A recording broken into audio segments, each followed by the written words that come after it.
one thing that, this is at the crux of it. And this is something that I struggle with. The 5-1-0. Chris Paul folds like a lawn chair. He's done it 18 straight years. Chris Paul's never gotten it done in the playoffs. Chris Paul gets hurt all the time. Okay, let's say that's the case. And I'll just paraphrase what JD said. Well, who cares if he's the Warriors' fifth best player? He's not the Warriors. Yeah. He's not going to be the Warriors' best player. So you're not going to have to rely on him as much. And I guess the question that you asked, JD, is like, if I asked people, is Chris Paul a winner? I think you get 50 say yes, 50% say no. I really do. Yeah.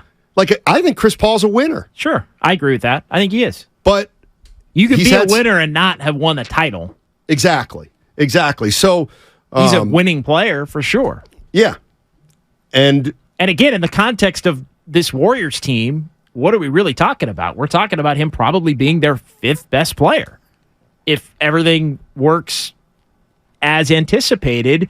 And so if part of the reason why he hasn't come through in the playoffs at times or to win a championship at times, if part of that reason has been maybe because he's either been the best or the second best player on his respective team, well, now you're kicking him down not just a notch from there, but 3 or 4 notches from there.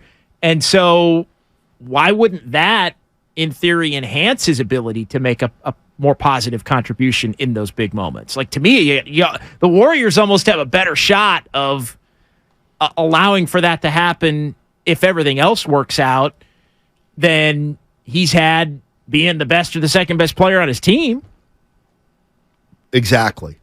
And so what are you worried about? Like Chris Paul is the fifth best player is going to screw the Warriors out of winning that title. Well, and it's not like he's a choke artist. See, that's the part that I think people get mixed up, and it's not fair. Like, Chris Paul's had injury problems at the wrong time. He's had some bad luck. But is there anybody out there that doesn't think he's getting it done for a reason outside of injury? I don't think that. I think he's had some tough luck injury-wise. He's had some bad losses, though. A bad loss is a bad loss. I'm talking about characterizing a guy as a non-winner. But because yeah, I know what you're saying, but I mean, the 3-1 to the Rockets when he was with the Clippers, right? The year that they were going to play the Warriors in the Western Conference Finals.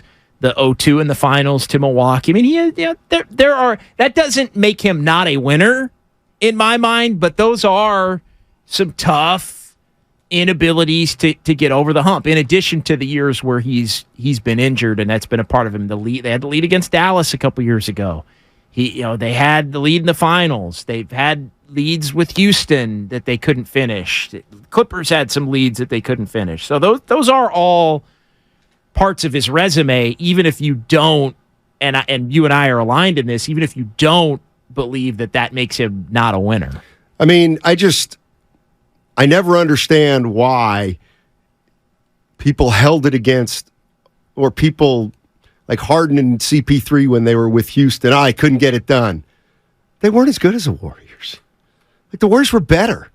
Like, I actually give the Rockets credit for pushing. Rockets, you know what? The Rockets pushed the Warriors more than they ever should have pushed the Warriors. So the 18 and 19 teams did. Well, as anybody, as it pertains to the Rockets, I mean, does anybody say, Rockets, they were underachievers. They were underachievers. They should have beaten the Warriors. Get out of here. They did better than any other team virtually at it. Eric's in Redwood City. What's up, Eric? How you doing, man? Hey, guys, love this conversation. I think it has to do more about the environment Chris Paul's coming into. The Warriors have a history of finding players that may not have had the most successful path, whether you think they're winners or not, and taking them and making them into a winner because of the combination, because of the environment, the culture, everything that happens when you become a Warrior. And we see that time and time again. One season, players come in and they have their best season ever, and the Warriors go on and win. So I don't doubt that Chris Paul is going to benefit from being on the Warriors. He is or not, or is not? He is. Oh, he is going to benefit from being on the Warriors. Yeah, I think if he is going to benefit. Yeah. No, if things work out, he will. We got a player that's not going to fall down as much as Jordan Poole. So probably not. He plays closer to the ground. Thanks a lot for the call, Eric. You know, the one thing I think we got to acknowledge, or maybe it's an outlier. So the big three, and I don't want to piggyback too much on what Willard and Dibbs were doing on Friday because they said is the big three exclusionary. But don't we have to acknowledge that it's not just young players that have sometimes struggled with the Warriors and fitting in, but it's veterans too, right? I mean, Kevin Durant was here for 3 years and he left. How about Kelly Oubre? And they might say, well, Kelly Oubre. Well, yeah, I'm just saying. But Kelly Oubre's a veteran. There are a lot of veterans like Kelly Oubre who look, the problem is if the Warriors put the wrong kind of veteran on this, Nick Young, if the Warriors, there's Nick a chance. Nick Young work or not work? He didn't work. If he worked, they would have brought him back for another year. They won a title with him. They didn't bring him back.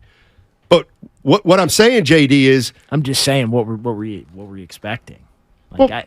Maybe so. Like, how long did JaVale McGee play with the Warriors? Just 1 year? No, he's a couple years. Yeah. Like if Nick Young would have been, well, okay, then why didn't they re-sign Nick Young? Well, because he was kind of done as a player at that point. Like, I don't think did Nick Young even. I don't know, but I think for what he was as a player, he did help him. You know, it was good vibes. And he made some threes here. Oh, he played with joy. He sure did. Well, he's a perfect player, right? He makes some threes. Well, no, in the sense that this is the dominant Warriors. And look, I wasn't a Nick Young fan, but Nick Young, he was an easy guy to laugh at, basically. Like, you like him on the team because he was always doing stuff. He was smiling. He was joking around. He was doing stuff that would go viral and people would, seriously, like he was in a lot of ways for a dominant team, like he's kind of perfect. JaVale McGee was kind of the same way, right? He was always having a good time, smiling, doing stuff that maybe would make you laugh a little bit unintentionally. But the mistakes didn't kill you because you were so damn good that the mistakes didn't kill you. Like that's kind of perfect. Chris A. Steiny, you just don't like Nick Young. Yeah, put me in Draymond's camp there. Apparently Draymond didn't like him either.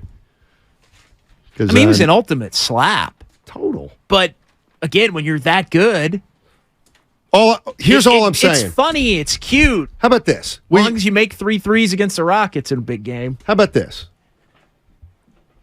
When you haven't played in a month. You can't just assume any player can come onto this team where it's at right now and fit in. That's true, because we've seen varying degrees of that over the last, let's say, 4 or 5 years. Exactly. And we've seen it from a variety of different levels. Like, KD didn't like it here. Or he was sick of it after 2 or 3 years. And James Wiseman, wasn't great here and ended up getting traded. So what I'm saying is, there's not one player that the Warriors can bring on where how do I want to say this? The fit with the Golden State, you have to fit with the Warriors. You have to fit with the Golden State Warriors, and it's up to the player, plain and simple. And you never truly know, right? Kelly Oubre doesn't fit. Gary Payton II does fit. Otto Porter does fit. JaMychal Green didn't really fit. There's all, like, some of those players are obviously better than other players and all of that, but at the time, like, you don't, like, Nemanja Bjelica fit, but not every player does in that way. But everybody's like, you can't, like, you don't know ahead of time. Like, if Nemanja Bjelica hadn't fit, that wouldn't have surprised me. See, well, you like Brad Wanamaker looked like he would fit. Brad Wanamaker was a terrible fit. Was he a terrible fit, or was he a bad player, or wasn't he good enough? Maybe both, but Brad Wanamaker sure looked like a player that would fit from where he played elsewhere. Right. I know we're getting into the weeds as far as low-level players. No. But I'll tell you right now. Bench players mostly.